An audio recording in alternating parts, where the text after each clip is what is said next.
Hi, my name is Teralyn Pilgrim, and I'm excited to read to you the first chapter of my new book, Don't Dance on the Toilet, and Other Things I Never Thought I'd Say to My Children. So, Chapter 1, The Baby is Not a Toy.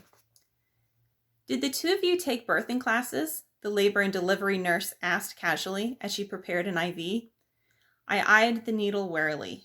A lot of messed up stuff goes down when you deliver a baby, but getting an IV is the part I dread the most. People look at me skeptically when I say this, especially since I delivered without an epidural, but it's true. I detest veins. I don't like knowing that I have them, I don't like touching them, I don't like seeing them, and I can't stand having a needle sit inside my vein for hours on end.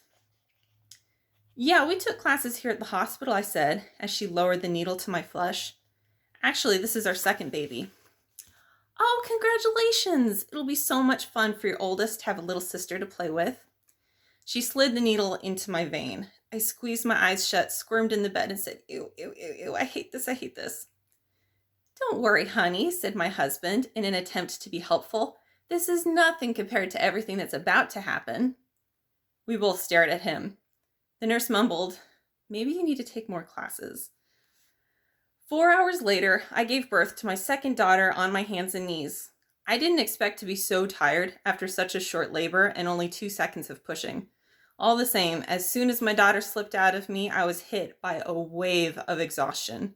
Labor might be harder for some women than others, but it isn't easy for anyone. Still facing away from the doctor, I laid my head on my hands and closed my eyes for a few seconds to rest. My other nurse was offended by this. Miss, she said in a scandalized voice, turn around and look at your baby. I thought, will you give me a minute? I just gave birth. I would have said this out loud, but I was tired. Because I had just given birth.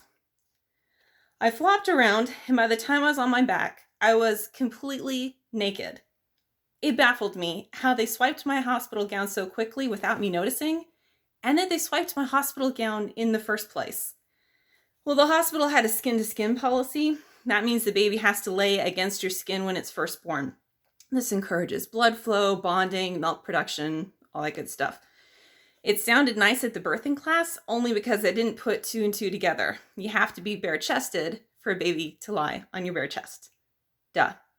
So there I was, spread-eagled in my birthday suit in front of the doctor, his intern, the pediatrician, 2 nurses who were for my daughter, 2 nurses who were for me, and my husband, who was sobbing over the baby.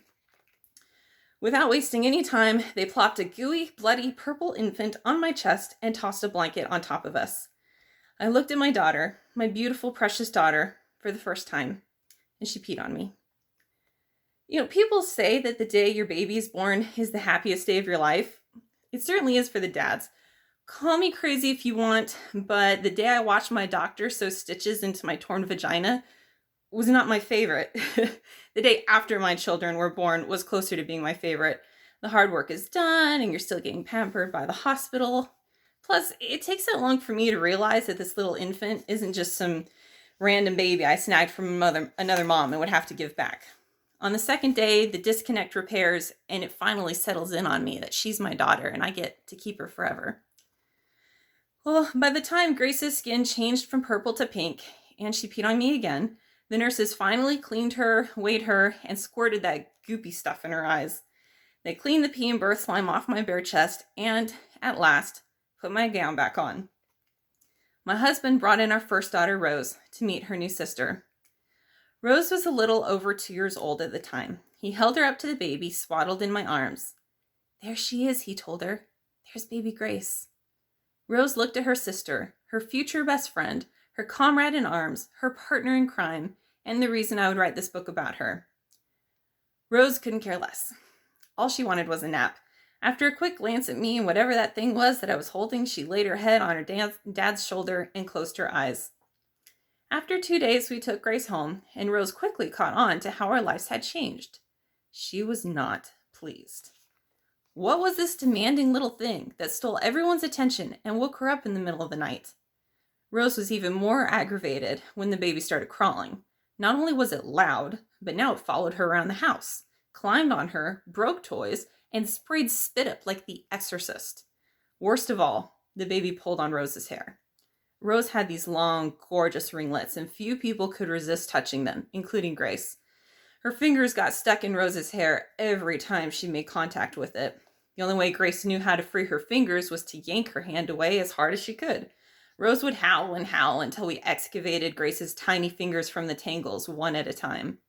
It was after this happened one day that Rose spoke her first full sentence. As her lip trembled and she rubbed her scalp, Rose said, "Grace is bad." Months later, when we were watching The Princess and the Frog, Dr. Facilier came on the screen, and Rose yelped in terror.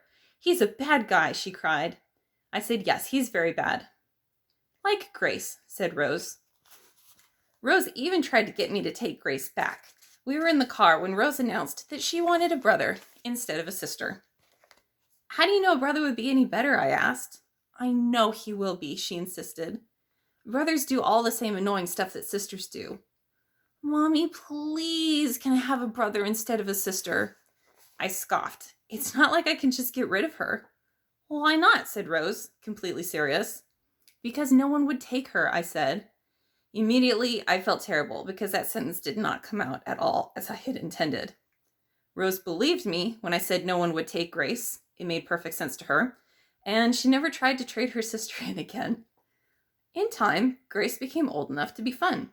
They could play with the same toys, make the same friends, and dance around the house together. Grace could even be useful. Rose would scrape her unwanted food onto her sister's plate when I wasn't looking.